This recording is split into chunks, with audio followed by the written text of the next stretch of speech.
On the left are your Foobler, the package, the instructions and sticker. On the right are some things you'll want to use to put it together.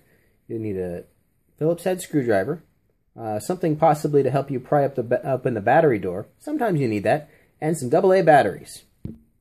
This is the bottom of the Foobler. You can tell because it's got the button. The top has the logo on it right there. To remove the lid to add food, you twist the unlock icon to the arrow there. You'll hear it snap twice and you pull it off.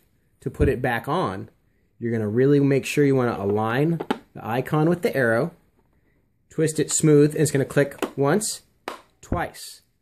When those two are lined back up and the edge is perfectly smooth, you're lined up. A lot of times we've had people accidentally set it on and the lid will be somewhere like that. You've got to have it all the way down and smooth or it simply won't work. To do that, remember, line up those arrows and 2 locks. Then it's nice and tight. Now let's get the batteries out, or put them in, I should say. We're going to unlock after the 2 clicks and pull it out. With your Phillips head screwdriver, there's only one screw to get the battery out. Right here. It's the innermost, closest to the center.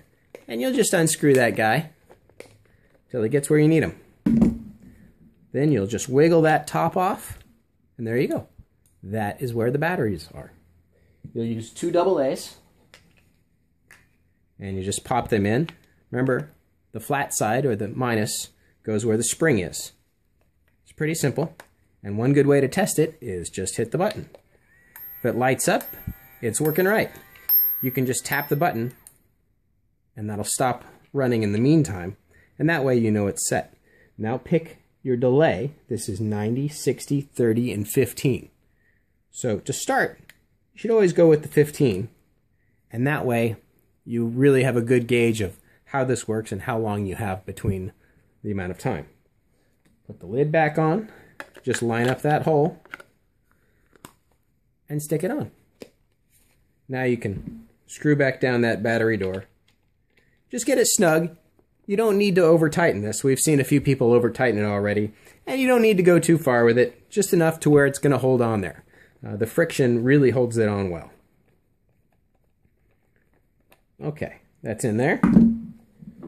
Now, just like before, we're going to line up the unlock with the arrow. Slide it right in.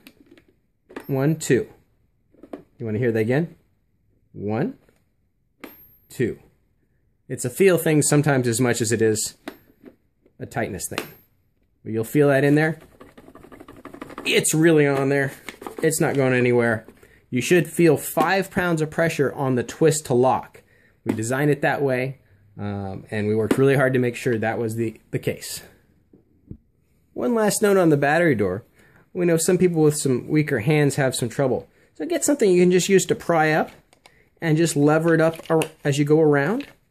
And that way you don't need too much pressure to get that off the end. And that way it's a little easier on your hands.